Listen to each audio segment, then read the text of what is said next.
So Enigma is a privacy layer for Ethereum.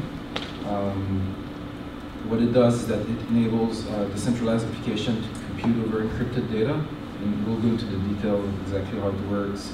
We use trusted execution environment to accomplish this, and we can compute on arbitrary. We can perform arbitrary computation, so it's slightly different from things like zero knowledge proofs and things like that. So this is an overview of the network itself.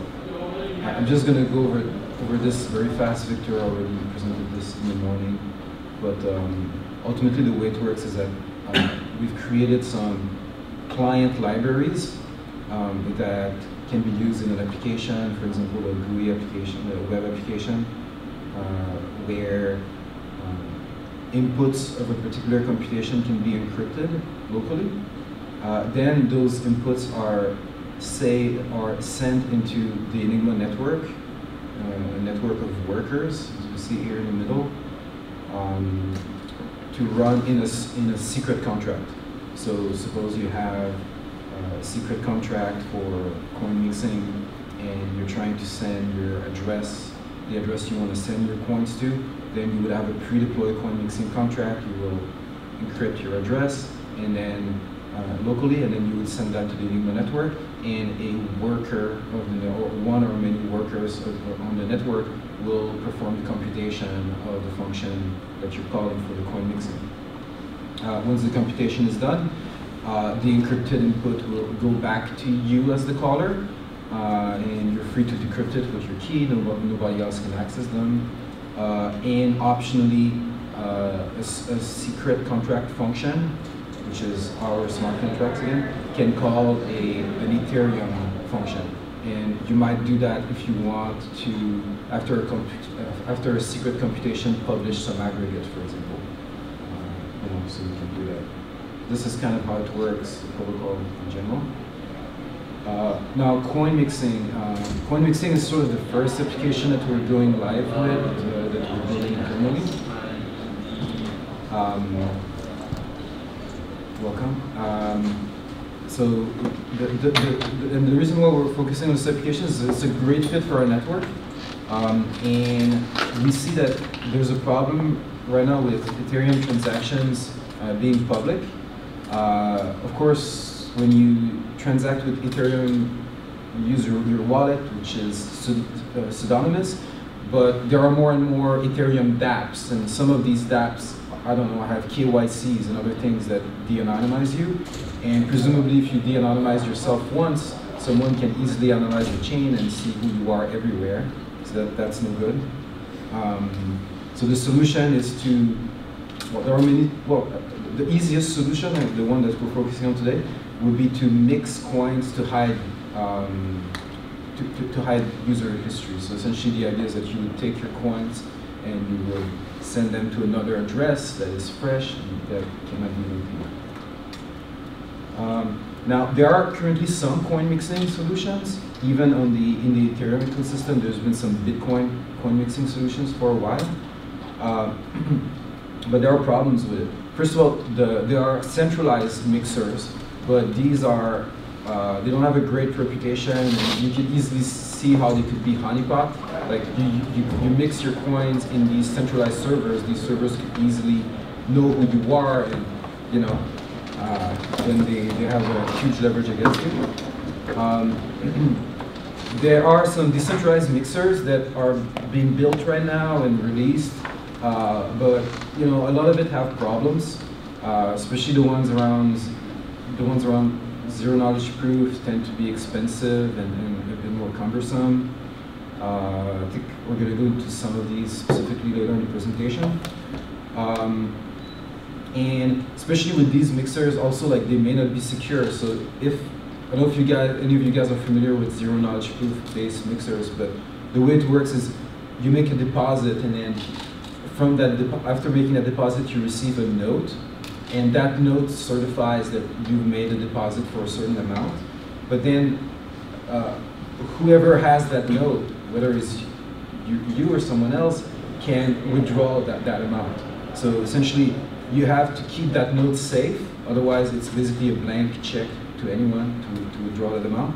And you have to do this withdrawal transaction where if you're trying to send your coins to a brand new wallet that hasn't been touched, just created, then you have this Genesis problem where you have to have gas in this, you have to have ETH in this wallet first to pay for the gas of withdrawing those coins. So you would need to have maybe some coins that you bought from a guy in person or that you mixed before. It's complicated. And of course, these mixers are finding some workarounds for this, including, say, using a relayer. But the way that they use this relayer makes it possible for this relayer to de-anonymize yourself unless like you're sitting behind like Tor and your DNS is well hidden, and you know, so it creates a pretty cumbersome user experience and also like one that could be unsafe. So why we built Salad is kind of a response to what I just said. Usability, we think that it's a much easier solution. It's kind of a fire and forget thing. You just make a deposit and you'll see later.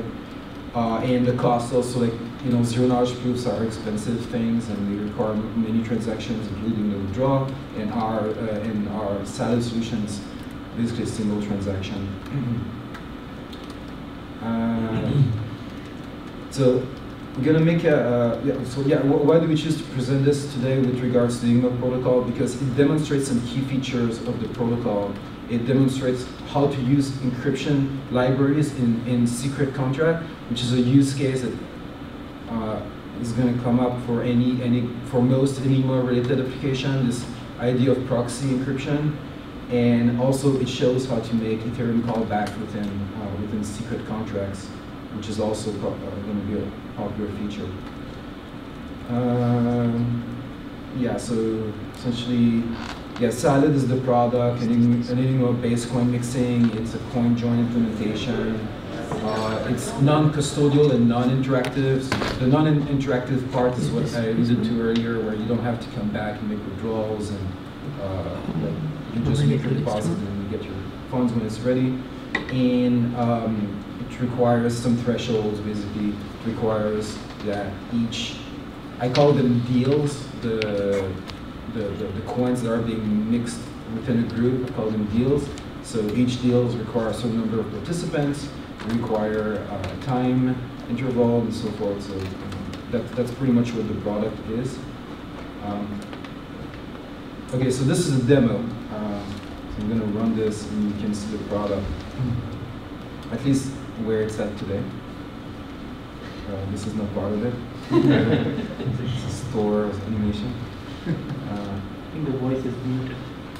Yeah, I'm just going to run through it, work through it. So essentially, you see here on the left, there's the browser where we're just booting the application, the Salad application, and then we left the log on the right-hand side so you can see what's going on under the covers.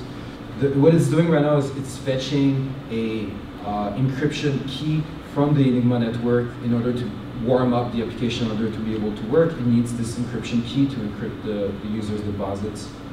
Now, I'm just verifying as a user my account, and I'm selecting this account, this MetaMask account, as the sender, and I'm selecting my recipient address. This recipient address is never leaving the browser. It's getting encrypted as soon as it's submitted, and I'm selecting the deposit amount 1 Ether. Now I just made a deposit in an Ethereum contract that is locked in. Now I'm coming back with another user. See, I'm switching here my user to account 2. So we have a deal with 2 users in it.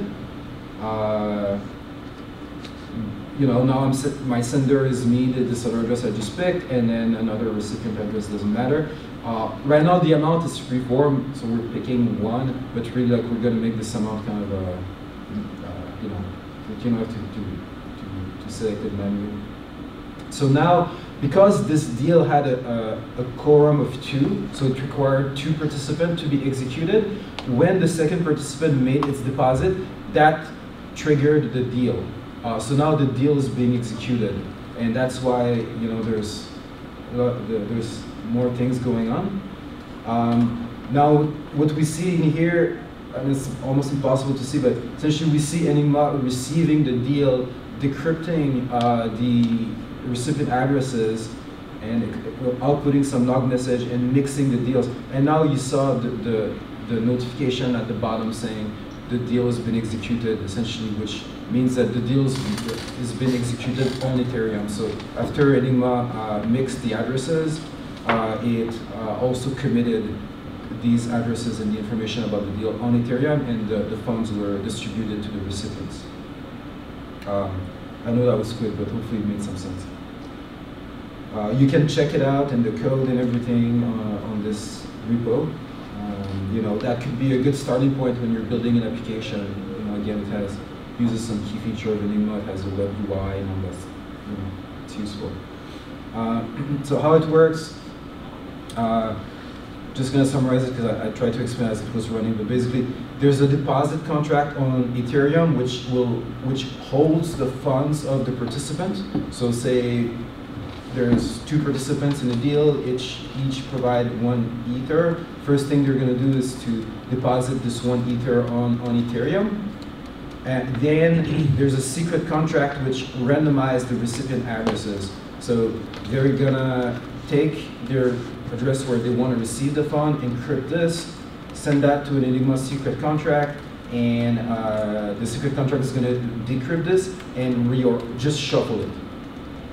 So that you know who the participants are, who the recipient's address are, you just don't know which participants is it associated with which recipient address. The only thing that knows this is the enclave, the trusted execution environment of Enigma. No human can ever read this information. And there's also a relayer that, or operator, aka operator, that we're using here, and the purpose of using this is it makes the whole system more efficient. So instead of each end users making a transaction on Ethereum or Enigma for you know, after their deposit, what we're doing is we're sending those encrypted, and that's the key. We're sending those recipient addresses encrypted to the relayer, so that the relayer isn't able to de-anonymize the user in any way, and the relayer just kind of holds onto it and submits it in batch to Enigma when it's done. And it also prevents spam by doing some accounting, for example, making sure that the encrypted address that's been received is associated with the right account that has deposited its fund. You know, so it basically does accounting to make sure that the deal is properly funded before sending the data to Enigma for mixing.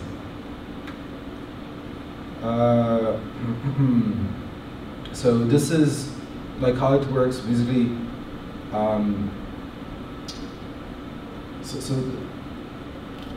So this is kind of how this section here doesn't describe how to deploy the secret contract, but it describes how the application warms up, essentially.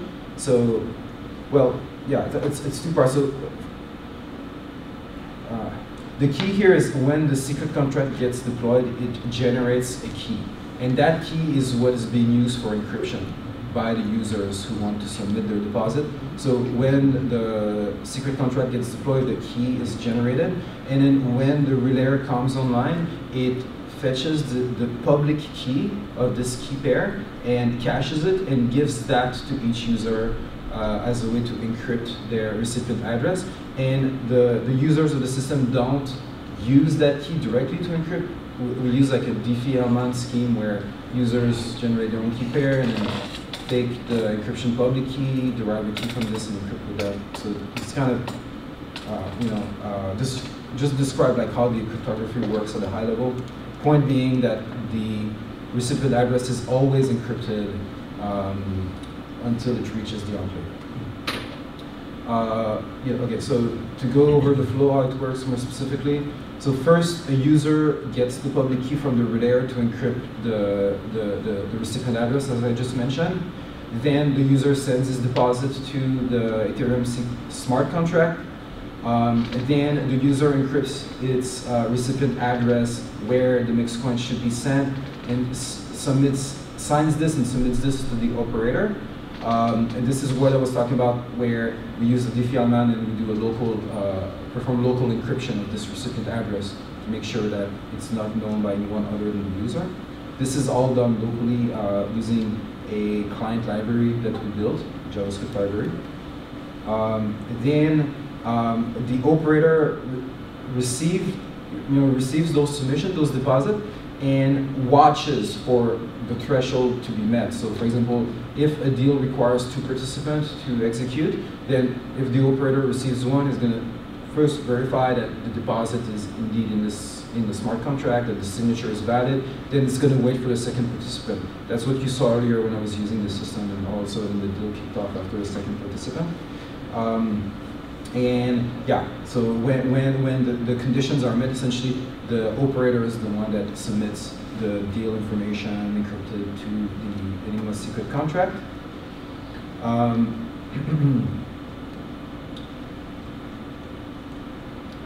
So yeah, like this here just describes like the parameters of the deal. Like each deal includes the number of participants, deposit addresses, so basically the sender's addresses and the encrypted recipient addresses, and so forth. And this is what's being sent to Enigma to do the mixing.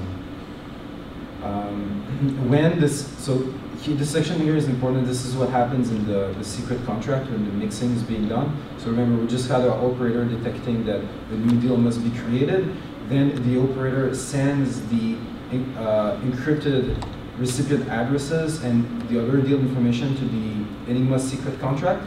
And the Enigma secret contract has some business logic that is written in Rust, as Victor showed this morning, that decrypts the recipient address, again using the reverse Diffie-Hellman key derivation scheme, decrypts the addresses. And Enigma also has a randomness services, so that's very important.